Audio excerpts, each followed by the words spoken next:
Então vamos continuar nossa aula de número 5 agora, ainda nessa temática, para que a gente possa ser, nas mãos de Deus, um líder eficaz, um líder batalhador, um líder que vai enfrentar tudo e vencer todas as batalhas. É lógico que a vida ela é feita de vários obstáculos, há momentos que estamos abatidos, mas, como diz o apóstolo Paulo, todos esses momentos eu sei estar. E por isso que ele finalizou falando, eu posso todas as coisas naquele que me fortalece. Então não confunda mar de rosas com que é a isenção desses momentos, né? Com vencer. Vencer é diferente, é passar e vencer, né? E nessa aula nós vamos aqui lidando com o medo, a ansiedade e o estresse no ministério. Lógico que na aula passada a gente já falou um pouco sobre o estresse, nessa aula é mais focado aqui no medo, na ansiedade e como lidar com isso. Então você vai aprender isso agora, como lidar com o medo, a ansiedade e o estresse. Vamos lá. Substituindo pensamentos negativos por pensamentos positivos. Eu acho que isso daqui é o básico, né? Eu acho que você já aprendeu a fazer isso, mas eu acredito que você ainda não parou para pensar qual é o fundamento de ter pensamento positivo. Talvez, se você não parou para pensar nisso, você está sendo afetado por uma coisa que afeta muita gente. Elas têm o pensamento positivo, ou tenta ter o pensamento positivo, mas elas sempre estão fracassando. Por quê? Porque não aprenderam a essência disso. Então, como é um básico, né, substituir pensamentos negativos por pensamentos positivos, eu quero centralizar na essência agora. Cultive um pensamento positivo, olha a palavra, cultive, concentrando-se em pensamentos edificantes e verdadeiros.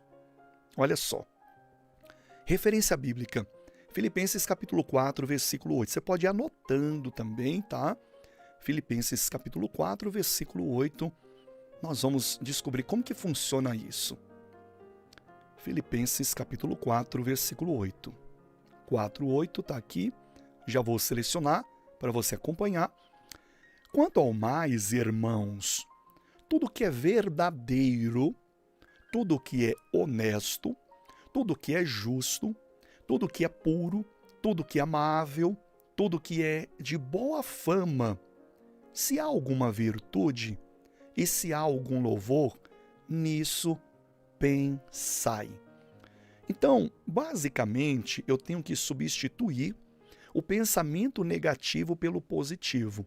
Mas o que é o positivo? O positivo é tudo aquilo que é verdadeiro. Tudo aquilo que é verdadeiro. Você não vai ficar só positivando por positivar. Não é isso. Você vai enxergar aquilo que é verdade, tá? Eu não vou firmar o meu pensamento positivo de maneira... Vou dar um exemplo bem aleatório. Não, um dia eu vou para Marte, um dia eu vou para Marte, um dia eu vou para Marte. Isso não é verdadeiro para mim. Eu não vou para Marte. Eu vou ficar aqui na Terra. Eu sou um cidadão terráqueo. Então, sabe, não é qualquer pensamento, é tudo aquilo que é verdadeiro. E o que é a verdade? O Senhor Jesus disse, a tua palavra, Senhor, é a verdade. Então, tudo aquilo que está fundamentado na palavra de Deus é verdadeiro para mim. O que é então trocar pensamentos negativos por positivos? É você trocar o diabo por Deus. Basicamente é isso. Porque tudo aquilo que Deus falou ao seu respeito, tudo aquilo que Deus te entregou é verdadeiro. Está lá fundamentado na palavra. Eu vim dar vida e vida com abundância. Verdadeiramente Ele tomou sobre si as nossas enfermidades. Levou as nossas dores, pelas suas pisaduras, fomos sarados. Então, tudo aquilo que está entregue a nós em Cristo Jesus é verdadeiro.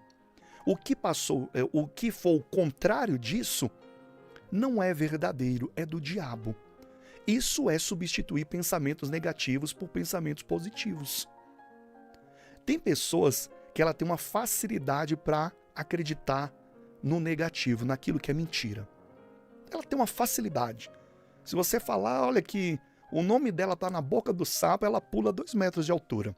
Mas se você falar que o nome dela está no livro da vida, ela vai passar 300 dias de joelho para acreditar naquilo.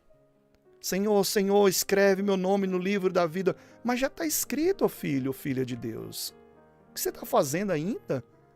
Tome a posição, mude o seu pensamento negativo, o pensamento positivo. Isso daí, o que está na palavra é a verdade. Isso é substituir verdadeiramente pensamentos negativos por positivos. Quando você substitui, por isso que a palavra está lá escrito, nisto pensai. Você tem que começar a pensar assim. Substituir é começar a pensar daquela forma. Então não adianta você tomar o molde do mundo, se moldar a ele, ficar pensando igual ele, só em vez em quando vier alguma coisa, você fala, não, isso daqui eu não posso falar porque é negativo. E fica uma pessoa positiva, só que uma positiva no engano, porque verdadeiramente você não está pensando assim. Está entendendo a essência disso? Isso faz parte de você desbloquear a sua mente. Substituir os pensamentos negativos por positivos é pensar naquilo. É você pensar daquela forma. Por isso que temos a mente de Cristo, porque pensamos como Ele nos deu para pensar.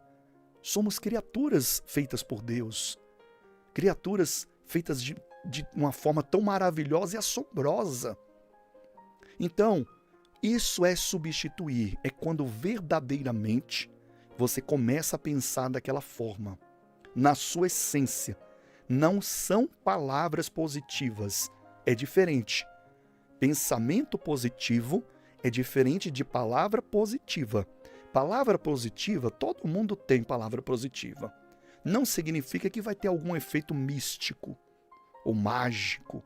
Não tem esse efeito. Agora, pensamentos positivos no sentido de você começar a pensar aquilo que é verdadeiro, isso muda a vida da pessoa. E se você almeja o ministério, você tem que começar a substituir os seus pensamentos negativos pelos pensamentos positivos. Eu não vou ficar contando história para não ficar muito longa a aula, mas resumidamente, bem rápido. Uma vez eu fui fazer uma visita e a pessoa que estava comigo, inclusive era de um ministério diferente que eu era, mas eu tinha amizade e a gente foi fazer uma visita no hospital. Aquela pessoa falou tantas palavras negativas que eu me arrependi de ter ido com ela.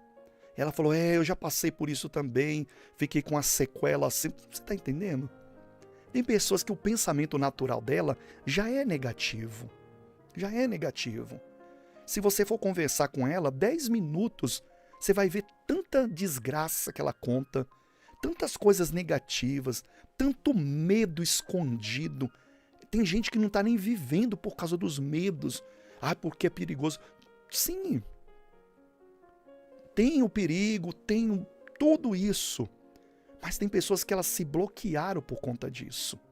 Então, avançando aqui no nosso slide, nós temos que saber enfrentar este medo. Enfrentando o medo com coragem e confiança em Deus. Confie em Deus. Encontre coragem para enfrentar o medo, sabendo que Ele está ao seu lado. Referência bíblica, ela é muito conhecida, mas, como eu sempre digo, tem pessoas que por conhecer muito uma passagem bíblica, elas ficam como uma mente bloqueada para não compreender o poder que tem aquela palavra. Isaías 41:10, olha só o que está escrito. Isaías, capítulo 41, versículo 10. Está aqui, vou selecionar. Não temas, porque eu sou contigo. Não te assombres, porque eu sou teu Deus. Eu te fortaleço, te ajudo e te sustento com a destra da minha justiça. Mas essa palavra não é para mim hoje. É sim. No mundo tereis aflições, mas tende bom ânimo. Eu estarei convosco até a consumação do século. Essa palavra é para a gente também. Como enfrentar isso? Confie em Deus. Encontre coragem para enfrentar o medo. Não adianta você ficar com medo aí escondido e você fingir que ele não está aí dentro. Você tem que enfrentar. Passando aqui adiante, focando no presente. Isso daqui é uma parte importante. Focando no presente. Praticando a atenção plena e evitando preocupações excessivas. Viva, estou lendo aqui ainda, viva no presente, concentrando-se nas tarefas e desafios diários, evitando preocupações excessivas com o futuro. O que acontece? Todo ser humano passa por isso que eu vou te falar aqui. Quando você tem um foco, este foco é para ser executado agora, mesmo que ele não seja executado na magnitude ou plenitude do que há de vir. Mas, para chegar lá, ele deve ser executado as tarefas deste propósito. Então, você tem um propósito? Deus colocou o propósito no seu coração? Amém. Saiba que todos os dias você tem que executar tarefas e essas tarefas vão te levar para atingir a plenitude deste propósito. Mas ele já estará sendo executado de maneira que não tem diferença se ele ainda está pleno ou se ele ainda é um embrião. Mas o importante é ele ser executado. E uma vez que você executa essas tarefas no dia a dia, ele está sendo executado. Em outras palavras, você está cumprindo o seu propósito. Quando você desvia do seu presente de executar essas tarefas, o seu futuro é afetado. Ele é afetado. Por quê? Porque as tarefas que faz chegar lá na plenitude daquele propósito não estão sendo executadas. E por conta disso, este processo ele se torna moroso, demorado, árduo. Por quê?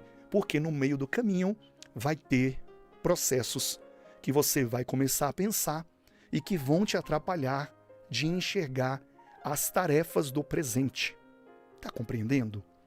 Então veja, foque no presente. Os seus pensamentos têm que estar voltados para o presente. Foque no presente. Se concentre nas tarefas. Essas tarefas são execuções, é o caminho que vai te levar à plenitude. Mas você já está cumprindo o seu propósito. No momento que você está executando essas tarefas do presente, você está cumprindo o seu propósito. Mas se vai chegar à plenitude é outra história, deixa o futuro para o seu futuro, o dia da manhã para o dia da manhã. Referência bíblica, Mateus capítulo 6, versículo 34. Vamos abrir aqui a nossa Bíblia, Mateus capítulo 6, no versículo de número 34. Está aqui Mateus capítulo 6, versículo 34 agora, está aqui. Não vos inquieteis, pois pelo dia de amanhã. Não deixe os seus pensamentos do dia a dia ficar só voltado no dia de amanhã. Enquanto você fica só pensando no dia de amanhã, o presente está passando e o amanhã talvez nunca chegará. O amanhã, sim, no sentido daquilo que você está projetando para o futuro. Pense no que está sendo agora. No ministério, isso é muito comum. O pastor está sonhando com a igreja cheia, mas não está executando as tarefas do dia a dia. Por quê? Porque ele não enxerga, ele deixa esses pensamentos desviar ele do propósito. Porque o dia de amanhã cuidará de si mesmo. Aí Jesus disse, basta cada dia o seu mal. Deixa o dia de amanhã para amanhã. Esqueça o dia de amanhã. Mas porque Deus tem um grande plano. Você está fazendo o que agora? Você está enxergando as tarefas do dia a dia? Vamos aqui para o próximo slide. Estabelecendo limites saudáveis e priorizando o equilíbrio entre trabalho e vida pessoal.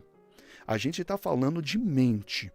A gente está falando de medo, de esgotamento, de estresse, de um monte de coisa. Como que você vai ter forças se você só pensa em... se você só pensa, digamos que, fazer coisas que não estão privilegiando o seu corpo. Você só está maltratando o seu corpo. Naturalmente, a sua mente também vai sofrer. O que temos que fazer? Vamos voltar para cá. Temos que estabelecer limites. Temos que estabelecer limites. A pessoa que fala bem assim, eu trabalho no emprego, já consegui o segundo, estou quase conseguindo o terceiro para somar as rendas.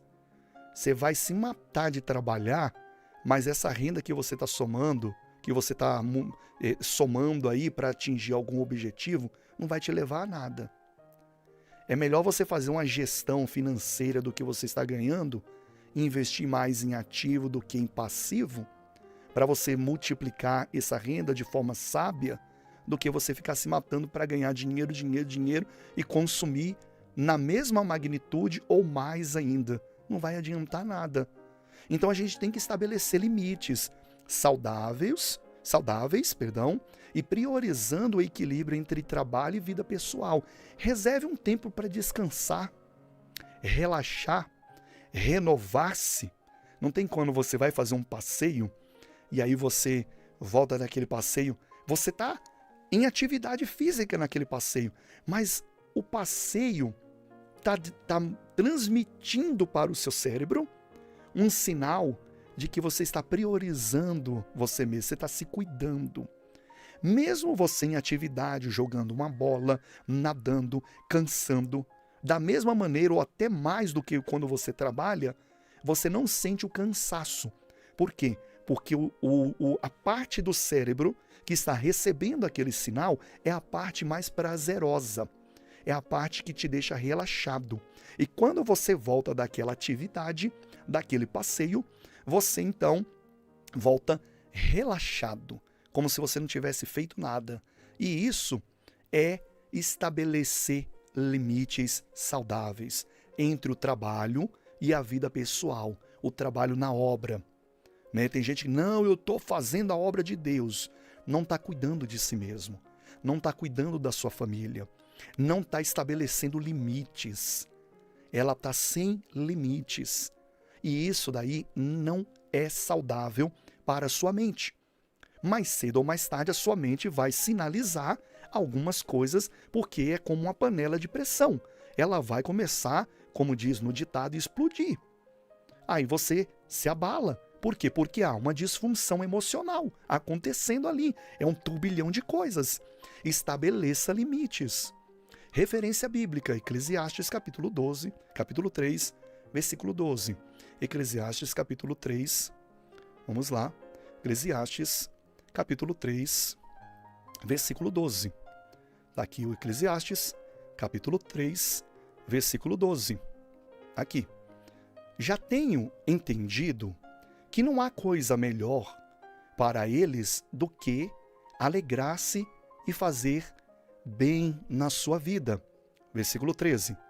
E também que todo homem coma e beba e goze do bem de todo o seu trabalho. Isso é um dom de Deus. O que é gozar do bem de todo o seu trabalho? É você trabalhar. Mas, depois que você trabalhar, ter aquele momento em que você vai gozar do seu trabalho.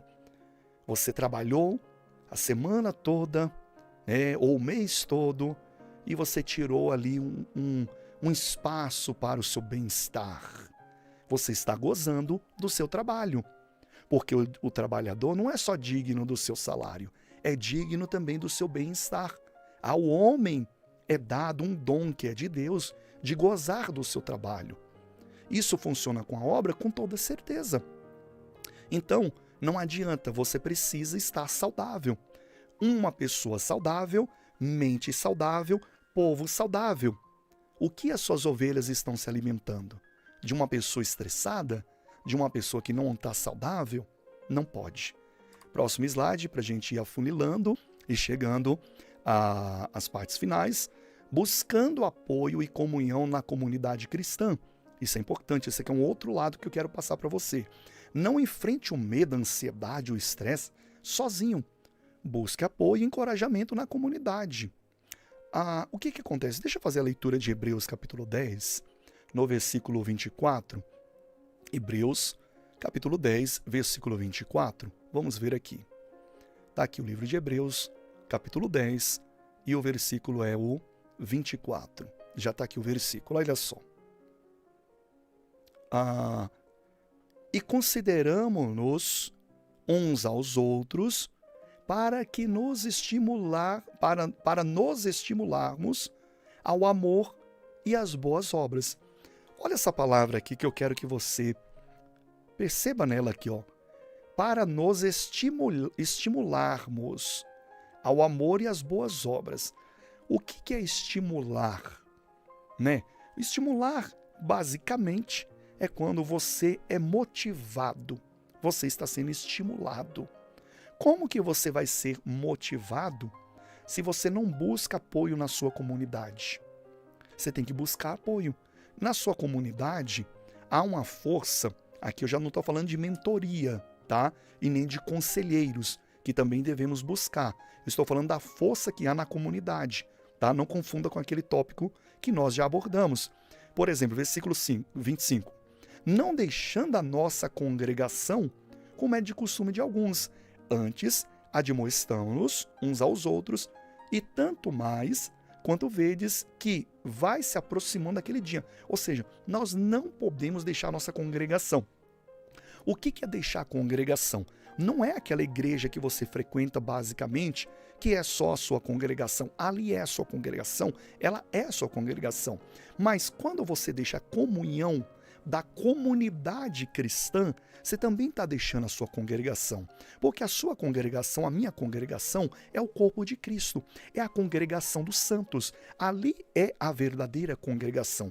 Se a sua comunidade, igreja física e membros daquela igreja, aquela organização religiosa ali, ela está isolada da comunidade cristã, você está deixando a sua congregação. Aí eu volto a falar daqueles dons, daqueles propósitos que Deus coloca naquela diversidade de ministérios que serve para edificar o corpo de Cristo.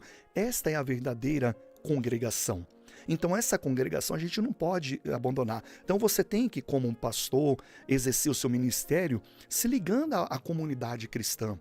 Seja amigo de outro pastor, pregue na igreja dele, deixe ele pregar na sua, comece a compartilhar, e esse compartilhamento, que também é chamado no mundo business, né, como network, quando você faz ali alianças uns com os outros, amizades com várias finalidades, quando você vai compondo esse network aí você vai então buscando apoio, buscando comunhão, e quando você faz isso, você consegue enfrentar melhor o medo, o estresse, você consegue enfrentar. Por quê? Porque você está em movimento na congregação dos santos, na igreja verdadeira, que é ter um pouquinho ali, todo esse montante, esse ajuntamento no corpo de Cristo é a verdadeira igreja. A verdadeira igreja não é a placa da igreja, a verdadeira igreja são os santos que compõem este corpo. Então, deixar a congregação, por mais que você não sabia disso, estava equivocado, é deixar o corpo de Cristo,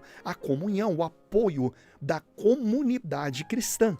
Então você tem que observar isso para que você consiga resistir também, vencer esses obstáculos através da comunhão na comunidade cristã.